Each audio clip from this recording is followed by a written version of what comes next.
পিতা পুত্র পবিত্রাত্মার নামে আমেন। আত্মবলিদানের প্রেমে আহ্বান, কল টু স্যাক্রিফিশিয়াল লাভ। আজকের পাঠগুলো আমাদের সামনে এক শক্তিশালী চিত্র তুলে ধরে সেই উত্তম মেষপালক যিনি তার মেষদের জন্য নিজের জীবন উৎসর্গ করেন। বিপদ ও বিরোধিতার মুখে যিশু তার পালকে রক্ষা করার জন্য নিজের জীবন পর্যন্ত দিতে প্রস্তুত হন, ক্রুশের মুহূর্তেও। যেমন কাইফা অজান্তে ভবিষ্যৎবাণী করেছিলেন, যিশুর এই আত্মবলিদান সমগ্র জাতির পরিত্রাণ বয়ে আনবে। কিন্তু এই আত্মত্যাগের জন্য প্রয়োজন এক গভীর ভাঙন, অন্যদের জন্য নিজেকে ভেঙে ভগ্ন রুটি হয়ে ওঠার ইচ্ছা। আসুন আমরা যিশুর উদাহরণ অনুসরণ করি।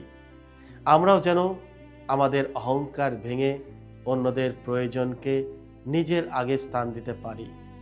আমরা যেন দুর্বলদের রক্ষক এবং অবহেলিতদের পক্ষ সমর্থক হতে পারি। আমাদের চারিপাশে অনেক অজানা নায়ক আছেন যাদের ত্যাগ এই পৃথিবীকে ধরে রাখে, তবে ছোট বড় ত্যাগগুলো ভালোবাসা ও দয়ার এক অপূর্ব জিনিস সৃষ্টি করে।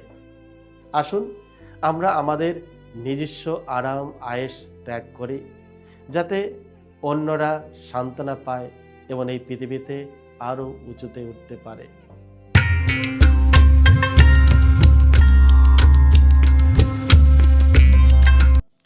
খ্রিস্টতে আমার পরম প্রিয়জনেরা, আজ মার্চ মাসের 28 তারিখ, তপস্যাকালের পঞ্চম সপ্তাহ, শনিবার।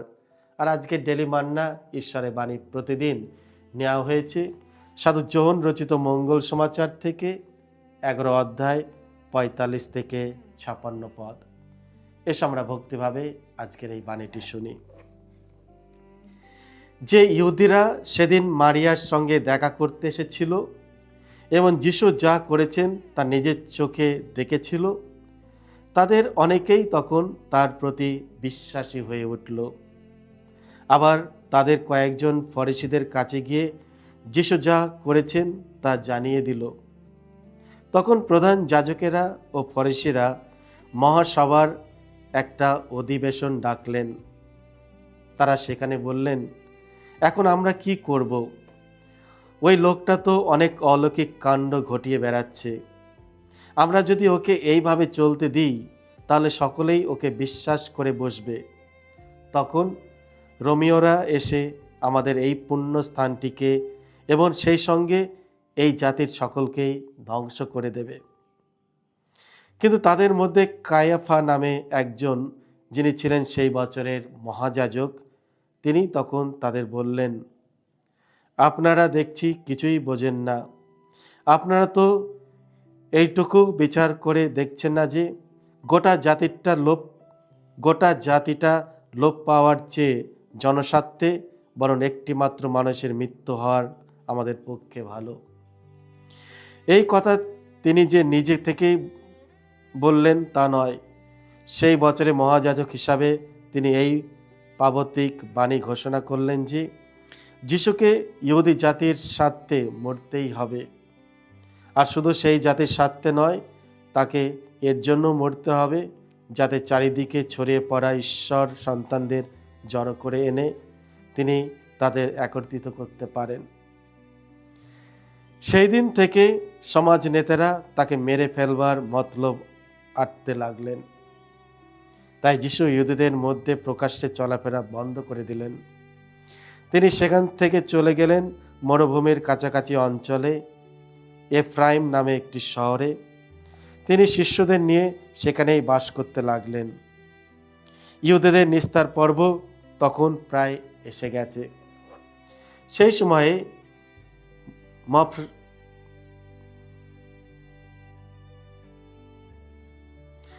সময়ে মফসল থেকে বহু লোক জেরুসালেমে আসতে লাগলো নিস্তার পর্বের আগে আত্মশুদ্ধির কাজ সেরে নেওয়ার জন্য। তারা যিশুর খোঁজ করতে লাগলো। মন্দিরের প্রাঙ্গণে দাঁড়িয়ে তারা বলাবলি করছিল, তোমাদের কি মনে হয়, তোমরা কি মনে করো তিনি উৎসব যোগ দিতে আসবেন? এই হলো প্রভু যিশুর মঙ্গল সমাচার। প্রভু যিশু তোমার মহিমা প্রচারিত হোক। বিশ্বাস ও প্রতিরোধ, বিলিফ অ্যান্ড রেসিস্টেন্স।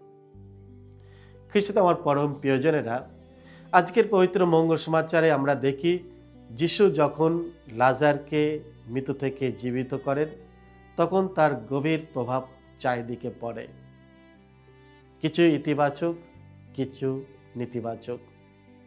অনেকে এই অলৌকিক ঘটনা দেখে যিশুর ওপর বিশ্বাস স্থাপন করেছিল, তাদের হৃদয় স্পন্দিত হয়েছিল এবং তারা যিশুকে পুনরুত্থান ও জীবন হিসাবে গ্রহণ করেছিল। কিন্তু সবাই একইভাবে প্রতিক্রিয়া জানায়নি। কেউ কেউ এই ঘটনাটি ফরিসীদের কাছে জানায় এবং তারা এটি শুনে নিজেদের ক্ষমতার জন্য হুমকি অনুভব করে, যিশুর বিরুদ্ধে ষড়যন্ত্র করতে শুরু করে। একই অলৌকিক ঘটনা যেখানে অনেকের মধ্যে বিশ্বাস জাগিয়ে তুলেছিল, সেখানে অন্যদের মধ্যে ভয় ও হিংসা সৃষ্টি করেছিল। এটি আমাদের শেখায় যে সবই ভালো কাজের প্রতি একইভাবে সাড়া দেবে না। আমরা যখন সঠিক কাজ করি তখন কেউ আমাদের ভুল বুঝতে পারে বা সমালোচনা করতে পারে। একই কাজ যতই মহৎ হোক না কেন, বিভিন্ন মানুষের কাছে বিভিন্নভাবে গ্রহণযোগ্য হয়। আমরা কখনোই সবাইকে সন্তুষ্ট করতে পারবো না। জীবনে যেমন বন্ধু থাকবে তেমনি শত্রু থাকবে। কেউ আমাদের সমর্থন করবে, কেউ বিরোধিতা করবে, কেউ প্রশংসা করবে, আবার কেউ সমালোচনা করবে। তাই আমাদের সাহস রাখতে হবে। আমাদের মূল্য অন্যদের মতামতের ওপর নির্ভর করে না, বরং ঈশ্বরের দৃষ্টিতে সঠিক কাজ করার উপর নির্ভর করে।